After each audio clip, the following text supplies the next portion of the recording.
It's recap time. 3, 2, 1. Hello, everybody, and welcome to the Shower Podcast, the podcast where I'm in my shower and you do you. I'm your host, Chip, and this is not my usual intro. This is a bit of a special episode. Unfortunately, I will be away for a few days, and I found out this interesting way of filling the gaps with recaps from previous episodes. If this is your first time here, use it as an opportunity to find topics that you might be interested in and go back to listen to the original ones. If you are a usual listener of the Shower Podcast, well, again, this might be a rehearsal of topics that you might be interested in.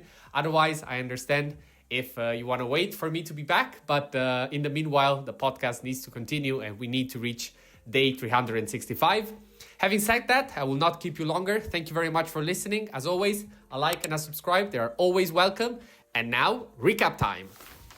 Welcome to the deep dive. If you're looking for a serious upgrade to your mental operating system, you're definitely in the right place. Absolutely. We've got some great material lined up today. Yeah, we've gathered a stack of recent stuff from the Shower Podcast, hosted by Chip. It's basically this powerful trilogy of ideas covering planning, identity, and persistence. Right. Episodes 292, 293, and 294. Yeah. Really interesting stuff packed in there. Exactly. So our mission today, simple. We're going to pull out the biggest insights, the key facts, maybe some of the personal bits from those episodes, all in one discussion. Think of it as the highlight reel. If anything really grabs you, you can always dive back into Chip's original longer episodes. Perfect. So let's just jump right in. Episode 292 kicked things off with something we all struggle with, planning. Or rather, our complete failure at it. Okay, let's unpack this. So, yeah. Episode 292 is all about the planning fallacy. It's basically why, it doesn't matter how smart you are. You say Tuesday, but it ends up being Friday. Happens all the time. It really does. And it's not just like a small frustration. It's a well-documented cognitive bias, the planning fallacy. Oh, yeah. It's this tendency we have to just underestimate how much time we need for something, even if we've done basically the same thing before and know it took longer. It's kind of wild when you think about the scale of it. Chip mentioned that research by Bent Flyberg. I think it was Oxford. That's the one. Yeah, he looked at over 16,000 huge projects, infrastructure, software, you name it. And the results were just staggering. Totally. Over 90% went over time, over budget, often by a lot. So if these massive projects with huge teams and resources can't get it right, what chance do we have with our grocery list or a work report? Well, the hope comes from understanding why it happens, why we're naturally so optimistic. There was a study mentioned, I think, from 2003. Yeah, Journal of Personality and Social Psychology. Right, and it suggests we plan based on, the absolute best case scenario. We focus on what we want to happen, our intention. And not the messy reality of how things actually go down.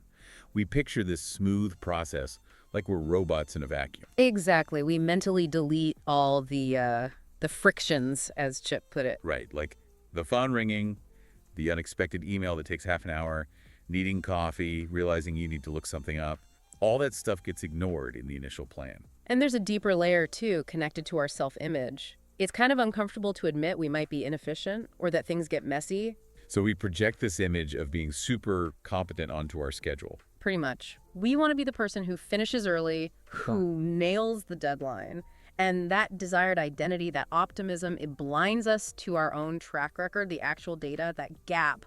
That's what messes up our plans. Okay. So if just knowing about this bias doesn't fix it, how do we actually start planning better? How do we inject some reality? Well, Chip highlighted a couple of solid solutions, drawing heavily from Daniel Kahneman's work. The first one is called reference class forecasting. Reference class forecasting. Sounds technical. What does it mean in practice? It's actually pretty straightforward. It forces you to stop thinking this project, this time is somehow special or different. Instead, you look at the data. How long did similar tasks actually take in the past? Okay. So, if I'm writing my weekly report, and honestly, it almost always takes me 4 hours, even when I feel super motivated. Then you schedule 4 hours, or maybe even 5 to be safe. You ignore that voice saying, oh, I'm focused today. I can blast through it in 3. You respect the historical average, your personal reference class for writing reports. That's a big shift. Trusting the data over the feeling. Okay. What was the second solution? Sounded simpler. Yeah, it's almost deceptively simple. Add a buffer and then double it. Double. That sounds really pessimistic. It might sound it, but the research backs it up. There was a study at University of Toronto, I think, that showed adding even a 50% buffer drastically improved on-time completion rates. Huh. So if I think something takes 2 hours, schedule 3. Exactly. You're basically building a system that anticipates delays, anticipates your own humanity, errors, interruptions. They're going to happen. Plan for them. So the big takeaway from 292 is good planning isn't about predicting perfection. It's about being brutally honest about your past performance and respecting that invisible mess that always crops up. Well put. It's about designing forgiveness into the system. Okay, that makes sense. And leads us really nicely into the next episode, 293, because once you have a realistic plan, the next hurdle is actually sticking to it, right? Execution, consistency. Precisely.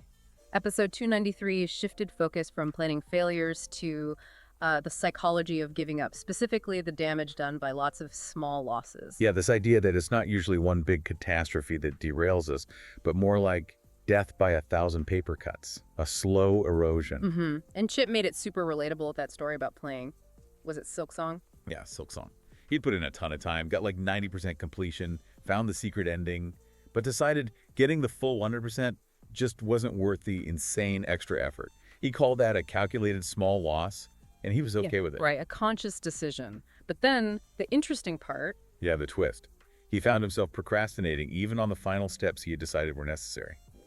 He realized the problem was having an easy way out mentally. Like he could just look up the ending online instead of actually beating the final boss. And that was the light bulb moment for him, wasn't it? Totally. He said, skipping that last bit, taking the easy route, sure, nobody else would care. But it wasn't okay for him. It felt like a hit to his personal integrity. He said something like, if he quit there, it would hinder and change the way that I see myself. And that is the absolute core of episode 293. Every time you give in to a small loss, skip the workout, ignore that one task, hit snooze again. Yep. You're not just avoiding the thing. You're chipping away at your identity. Exactly. It's not about how big the task is. It's about whether you're being consistent with the person you've decided you want to be. Wow. So skipping the gym on Monday isn't just skipping a workout. It's like telling myself, I'm the kind of person who gives up when things are slightly inconvenient. Precisely. And over time, those little concessions, they add up. Your self-image gets, as Chip put it, full of cracks. And the real danger, he pointed out, is that the final straw, the moment things really crumble, it won't be some huge crisis. It'll be something tiny because you've already practiced quitting so many times before. Building that identity back up is incredibly hard then because you have to face all those moments you let yourself down. Okay, but quick question here. How do we avoid confusing this with, like, the sunk cost fallacy? Sometimes quitting is the right move, isn't it? That's a really important distinction, yes. The small loss idea isn't about stubbornly sticking with a failing strategy. That's just bad tactics. It's about consistency in the habits and standards you've defined as important for yourself. Ah, okay. So quitting a project that's clearly not working is strategic. Quitting your commitment to showing up on time or finishing tasks you start. That's the corrosive kind of small loss. You got it. It's about compromising on behaviors tied to your identity. So the takeaway from 293 is really about guarding your identity through daily resilience. Avoid those small concessions. Stay consistent because rebuilding is way harder. It's about protecting your view of yourself. Okay, so we've got realistic planning from 292 and consistent execution protecting our identity from 293. But life happens, right? Even if you do everything right, success isn't guaranteed. Which brings us perfectly to episode 294. This one tackled probabilities and how we deal with the fact that effort doesn't always equal outcome. Right. Inspired again by Daniel Kahneman. The core idea being that life operates on percentages. But we humans, we're apparently terrible at thinking that way. Just awful. We're driven by emotion, by bias, not statistics. You can see why, though. We don't experience life as a 70% chance of success. We experience, I did it, or I failed. And Chip highlighted something interesting, how we react when we beat the odds. Say there's only a 10% chance of success, but you pull it off once. Yeah, that creates this dangerous resistance, he called it. Exactly. It makes us think, see, I beat the odds. Maybe probability doesn't apply to me, which is terrible logic, especially for long-term goals. That one win makes us ignore the data. So we need to internalize, two key truths about living in a world of percentages? Yeah, two core realities. First, there are no guarantees. Simple as that. You can do everything perfectly, study like mad, follow the diet, nail the process, and still not get the desired result. The success rate is never, ever 100%. Okay, that's sobering. What's the second reality? The second one is actually quite empowering. The goal is maximization. Your effort, all that hard work, it's not wasted just because you failed this time. How so? Because everything you do, the studying, the practice, the healthy habits, It's all designed to push your probability of success as close to 100% as possible. You're improving your odds over the long run. I see. So when failure hits, which it will, You shouldn't automatically throw away the whole process you used. If the process was sound, based on good principles, then the failure wasn't necessarily your fault. so what was it then? It was bad luck. Simple as that. The small percentage chance of failure just happened to occur this time. The work you did still counts. It improved your long-term odds for the next attempt. Okay, that reframes failure significantly. It becomes less personal, less of an indictment. You just run an audit. Was my process flawed? Something I can control? Or was this just an unlucky roll of the dice? Something I can't. Precisely. If the process was good, the failure is just data. You acknowledge the bad luck and go again, knowing your odds are still better because of the work you put in. So the takeaway from 294 is incredibly calming, actually. Focus only on what you can control. Making the process as good as possible, stacking the odds in your favor. Yeah. The actual outcome, that's out of your hands. Accept it, learn from it if you can, but don't let it derail the effort. Okay, so let's try and pull all three of these together. We've got episode 292 teaching us realistic planning, respect reality. Then 293, pushing for resilience and consistency to protect our identity, avoid those small losses. And finally, 294 gives us a way to handle setbacks, understand life works and percentages. It really forms a complete mental toolkit, doesn't it, for tackling pretty much any significant goal. Yeah. So what does this all mean? It feels like the synergy here is key. Linking how we plan externally with how we stay consistent internally, and then having the mindset to deal with the inevitable bumps. I think so. It creates a system that manages expectations and helps you bounce back. And it's interesting how Chip's take sort of internalizes things we often think of as external, like luck or even time. Yeah, that's a great point. We see luck as a random chance out there.